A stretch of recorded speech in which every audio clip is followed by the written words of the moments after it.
जम्मू कश्मीर जो गिल्ड हमारी है ये 5 साल पहले बनी थी। मुझे याद है कि दुबे साहब के ऑफिस में हमने बैठ के एक मीटिंग की थी, जब ये आइडिया हमको आया था कि भाई साहब जम्मू के गिल्ड बननी चाहिए ताकि जो प्रेस के मसाइल हैं वो किसी न किसी तरह से हम एड्रेस करें। तो आहिस्ता आहिस्ता आज हम यहाँ पहुँचे। तो 4 तारीख को मीटिंग थी हमारी, इसी होटल में हमने रखी थी। चेयरमैन साहब हैं हमारे इस गिल्ड के, राजलोजा जी, स्टेट टाइम ग्रुप्स के मालिक।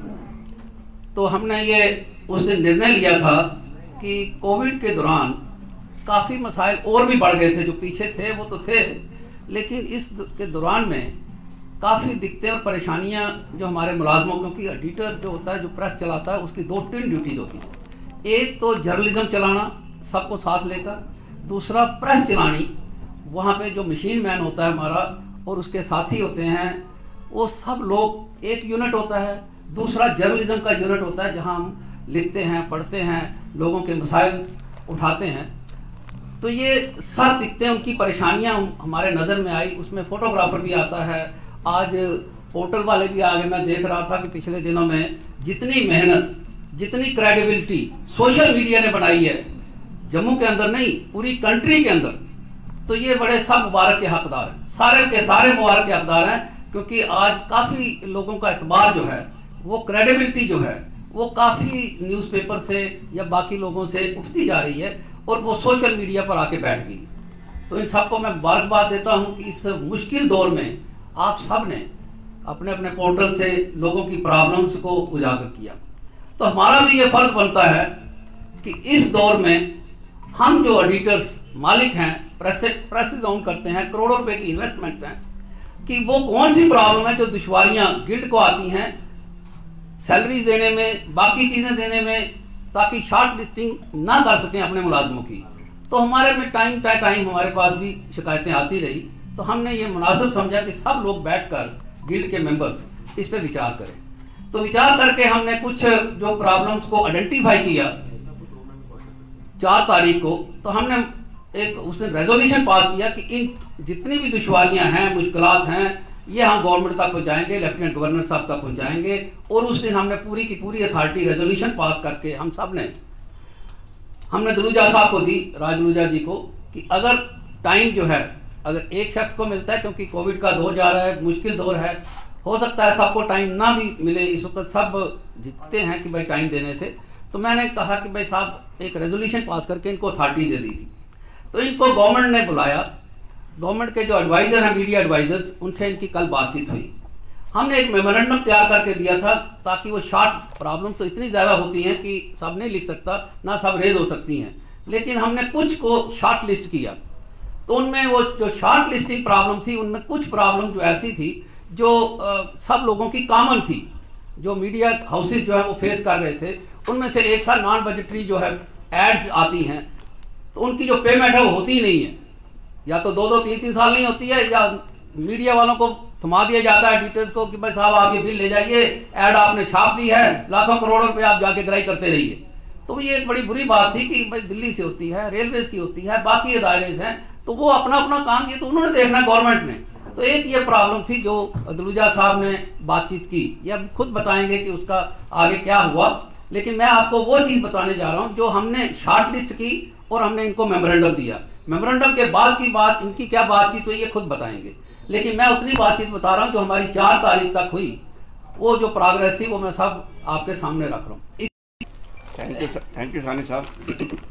दोस्तों, जैसे सानी साहब ने बताया, आपको हर ट्रेड में, हर प्रोफेशन में कुछ ना कुछ प्रॉब्लम्स होती हैं। जो हमारी मीटिंग हुई 4 तारीख को, उसमें कुछ प्रॉब्लम्स को शॉर्ट लिस्ट किया गया, जो उससे एक मेमोरेंडम भी हमने बनाया।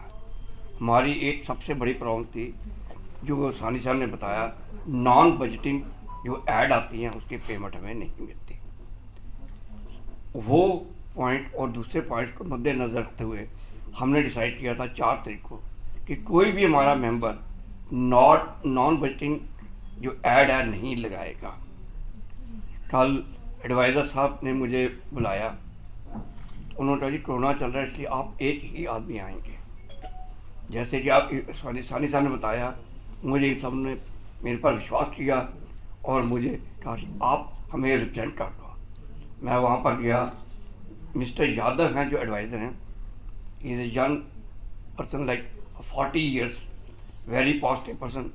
और बड़ी देर के बाद ऐसा अफसर मिला जो टू दी पॉइंट बात करता है और बात को जल्दी में समझता है।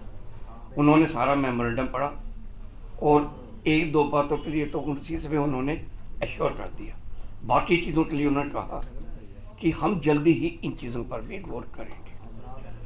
आज जब हम यहाँ पर आ रहे थे, सुबह का 3-4 बार फ़ोन आ गया रोहित कंसल साहब का। वो कहने लगे कि आपने प्रेस कॉन्फ्रेंस रखी है, किस बारे में रखी है?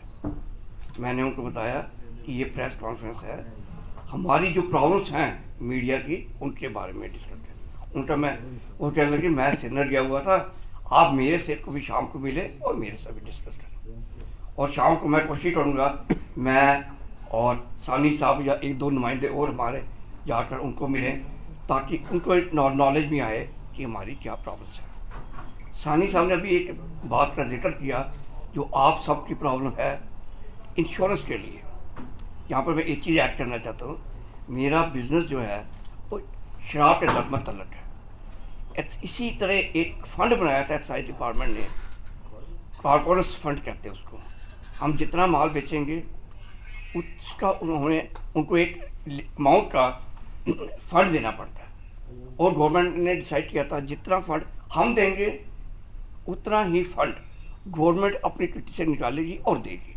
फ़र्ज़ कीजिए हमने मिलकर 1 लाख रुपया दिया तो 1 लाख रुपया गवर्नमेंट भी उसमें डालेगी और 2 लाख रुपया पर ईयर खर्च करेगी। इसी तरह हम साथ बैठे हैं सानी साहब, अपनी टीम को डिस्कस करेंगे और रिक्वेस्ट करेंगे अपने कंसल साहब से और एडवाइज़र साहब से और गवर्नर साहब से कि आप भी एक कॉर्पोरेट फंड बनाइए, जिसमें हमने जो आप ऐड देते हैं उसमें 8% आप काट लीजिए, और जितना अमाउंट हमारा बनेगा, हमारा योगदान होगा, उतना ही आप भी डालिए। और आप सभी का, जैसे इन्होंने बताया कि आपका इंश्योरेंस होना चाहिए, ये फैसिलिटीज़ होनी चाहिए, तो किसी को ये नहीं होगा कि ये ज़्यादा पैसा सानी साहब ने दिया है या काजवी साहब ने दिया है। जितनी इनको ऐड मिलेगी उसी की 8% जो है वो उनको जाएगी। मैं समझता हूँ ये बड़ा अच्छा सजेशन दिया है इन्होंने, इस पर हम डिस्कस करेंगे और हो सकता है आज शाम को ही हम कंसल साहब को ये प्रपोजल दें। बाकी मानना या मानना उनकी बात है। जैसे उन्होंने कल मुझे एश्योर किया एडवाइज़र साहब ने कि ये आपकी प्रॉब्लम से जल्दी ही दूर हो जाएंगी। अब ये 2 दिन में दूर होती हैं, 4 दिन में होती है, हम कह नहीं सकते।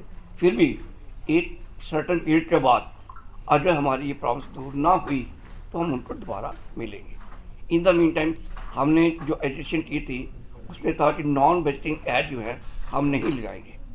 आज से हम नॉन बजटिंग ऐड भी लगाएंगे, क्योंकि हमें एडवाइज़र साहब पर भरोसा है, इस गवर्नमेंट पर भरोसा है और हमें पूरी उम्मीद है कि वो हमारा साथ देंगे। Thank you very much.